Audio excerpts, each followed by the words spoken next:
कि much awaited but not expected घटना घट चुकी है। और घटना है कि अमेरिका फाइनली जंग में कूद चुका है।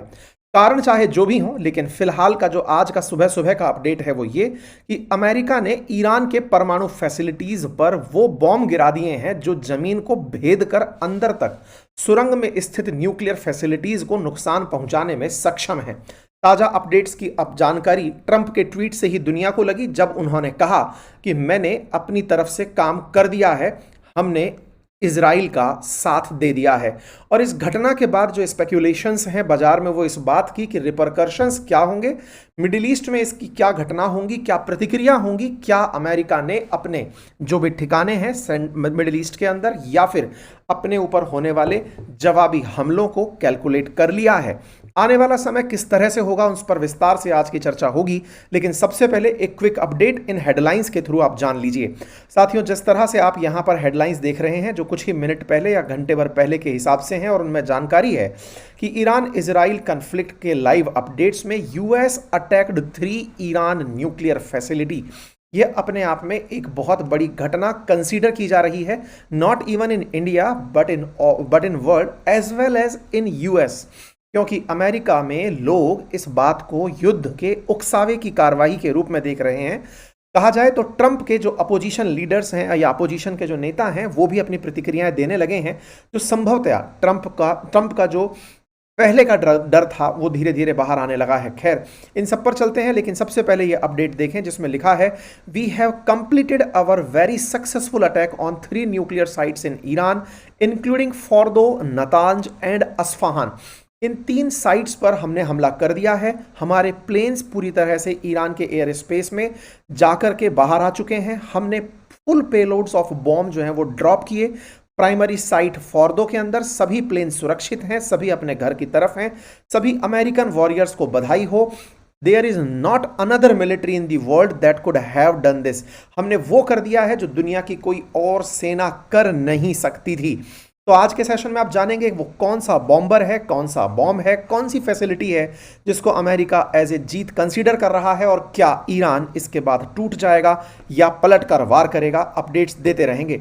फिलहाल के लिए बाजार को जो सबसे ज्यादा डर है, जिसके बारे में मैंने कल भी हर दिन आपसे ये सेशन में कहा कि यदि ईरान इजराइल युद्ध भड़कता है तो स्ट्रेट ऑफ हॉर्मुज प्रभावित हो सकती है, और स्ट्रेट ऑफ हॉर्मुज का प्रभावित होना पर्शियन गल्फ से हो रहे ट्रेड को रोक सकता है। भारत जैसी इकोनॉमी या चाइना जैसी इकोनॉमी जो तेल इंपोर्ट पर आधारित हैं, दुनिया में तेल के भाव बढ़ा सकती हैं, और तेल के भाव की आज की स्पेक्यूलेशंस हैं कि ये $120 तक प्रति बैरल टच कर सकता है, जो कि $70 प्रति बैरल के अराउंड फिलहाल दिनों में ट्रेड कर रहा था। अंदाजा है कि यदि ये कार्रवाई बदले की कार्रवाई में बदली, ईरान ने अगर कोई भी प्रतिक्रिया मिडिल ईस्ट में क्रिएट की तो इससे बहुत ज़्यादा दिक्कतें बाजार को खड़ी हो सकती हैं। खैर, इसके प्लस और माइनस सभी चर्चा के विषय होंगे। अपडेट्स के लिए आगे बढ़ते हैं, और अपडेट में फिर से चर्चा है ईरान की, और ईरान के अंदर अब देखना है कि किस तरह से लीडरशिप रिएक्ट करती है। साथियों, आपको याद होगा कि हमने आपके साथ शुक्रवार को एक सेशन में ये कहा था कि ट्रंप ने हाल ही में 2 वीक का टाइम मांग लिया है। हमने जानकारी दी थी कि ट्रंप ने अचानक इजराइल को आगे भेजकर खुद पीछे हटने का निर्णय लिया है। आपको ध्यान होगा ये घटना 20 तारीख ही है। आज हम 22 तारीख को सेशन आपके साथ फिर से साझा कर रहे हैं। चर्चा थी कि क्या इजराइल को अकेला छोड़ दिया है ट्रंप ने। साथियों, इन 2 दिनों में जो ट्रंप के साथ बीता है वो शायद ट्रंप ही कभी अपनी आत्मकथा लिखेंगे तो बता पाएंगे। लोगों ने इन्हें मीम मटेरियल बना लिया।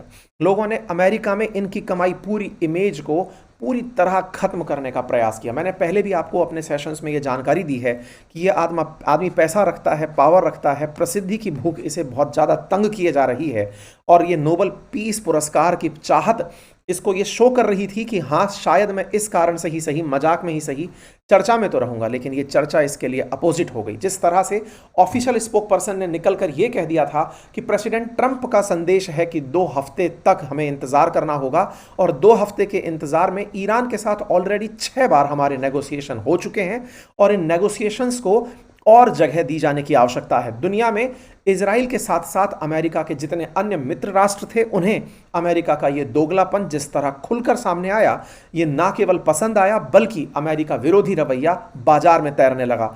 बाजार के ट्रेंड्स को ये लोग बहुत अच्छे से पकड़ना जानते हैं। आप और हम जो ट्विटर, यूट्यूब या जिस भी प्रकार के सोशल मीडिया पर जानकारी देते हैं, सिंगल एआई प्रॉम्प्ट्स से ये जान पाते हैं कि इनकी इमेज को कितना नुकसान हो रहा है। बस यही निर्णय था कि इन्होंने 2 दिन के अंदर अपने आप को फिर से पलटा दिया और पलटा करके जानकारी देने के लिए बाहर आए और कहा कि हमने ईरान के 3 परमाणु ठिकानों पर हमला कर दिया है, जिसमें फोर्डो, नतांज और इस्फहान शामिल हैं। ट्रंप ने यह जानकारी देते हुए कहा कि फोर्डो पर बमों की एक पूरी खेप गिरा दी गई है, यानी कि केवल एक बम नहीं बल्कि पूरी तरह से बहुत सारे बमों का जखीरा एक साथ डाल दिया गया है। यह हमला रविवार यानी कि आज सुबह 4:30 बजे हुआ है। अगेन हो सकता है बिलावल भुट्टो यहां फिर निकल कर आए और कहें रात को ही क्यों आते हैं। फिलहाल के लिए ट्रंप ने अपने ट्रंप ट्रुथ पर लिखा कि सभी विमान सुरक्षित रूप से अपने घर की ओर जा रहे हैं। हमारे महान अमेरिकी योद्धाओं को बधाई। दुनिया में कोई और सेना ऐसा नहीं कर सकती थी। अब शांति का समय है। तो बम गिरा के शांति का ट्रंप ने जो प्रयास किया है, यही प्रयास इजराइल इनसे लंबे समय से मांग रहा था। अब देखना होगा कि ईरान अब इस युद्ध को समाप्त करने आगे बढ़ता है या शांति कायम करता है या नहीं।